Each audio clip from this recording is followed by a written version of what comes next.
നമസ്കാരം ചേട്ടാ. ചേട്ടാ, മുറിവ് സിനിമ എങ്ങനെയുണ്ടായിരുന്നു? മുറിവ് സിനിമ നല്ലൊരു ചിത്രമാണ്. കാരണം ഫാമിലിയായിട്ട് എല്ലാവരും കാണേണ്ട ഒരു ചിത്രം തന്നെയാണ്. കാരണം വേറെ ഒന്നുമല്ല, ഇതിൽ കുട്ടികളുടെ ഇപ്പോഴത്തെ ഈ മയക്കുമരുന്ന് ഉപയോഗം കുട്ടികൾ ഉപയോഗിച്ച് അത് വീട്ടിലും പ്രശ്നം നാട്ടിലും പ്രശ്നം എന്നുള്ളൊരു സന്ദേശമുണ്ട് ഈ പടത്തിൽ. എന്തായാലും ഇതിൻ്റെ ഡയറക്ടർ നന്നായിട്ട് ഈ ചിത്രം എടുത്തിട്ടുണ്ട്. ഷമീർ എന്ന ഡയറക്ടർ നന്നായിട്ട് ഈ പടം വർക്കൗട്ട് ചെയ്തിട്ടുണ്ട്. പിന്നെ ഈ കുട്ടികൾ നന്നായിട്ട് അഭിനയിച്ചിട്ടുണ്ട്. ഇതിൽ അഭിനയിച്ച് അയോധ്യ കല പഠിപ്പിക്കുന്ന സാറുണ്ട്, പുള്ളിയും പിന്നെ പോലീസ് ഓഫീസറും പിന്നെ ഈ കുട്ടികളുടെ മാതാപിതാക്കളൊക്കെ നന്നായിട്ട് അഭിനയിച്ചിട്ടുണ്ട്.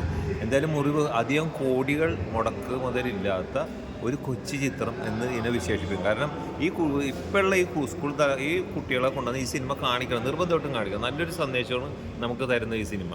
അപ്പോൾ എല്ലാവരും ഈ സിനിമ ഒന്ന് കാണുക, ഈ കൊച്ചു ചിത്രത്തെ വിജയിപ്പിക്കുക എന്നല്ല, നമുക്കൊരു സന്ദേശം കിട്ടും. പിന്നെ മാതാപിതാക്കൾ എങ്ങനെയാണ് വീട്ടിൽ കുട്ടികളുടെ മുമ്പിൽ പെരുമാറേണ്ടത് എന്നുള്ളൊരു രീതി. കുട്ടികൾ വീട്ടിൽ നിന്ന് തന്നെയാണ് കുറ്റവാസന അല്ലെങ്കിൽ ദേഷ്യം, അങ്ങനെ സ്നേഹം, ഇതൊക്കെ വീട്ടിൽ നിന്ന് തന്നെയാണ് തുടങ്ങുന്നത്. ആ തുടക്കം നമ്മുടെ സമൂഹത്തിന് വിപത്താവും.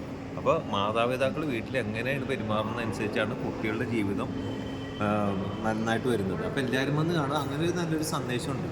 അപ്പോൾ സ്കൂൾ അധികൃതരും മറ്റും ഈ സിനിമ ഒന്ന് കുട്ടികളെ കൊണ്ടുവന്ന് തിയേറ്ററിൽ കാണിക്കണം. അങ്ങനത്തെ ഈ ചിത്രം എല്ലാവരും വിജയിപ്പിക്കുക. Okay, thank you.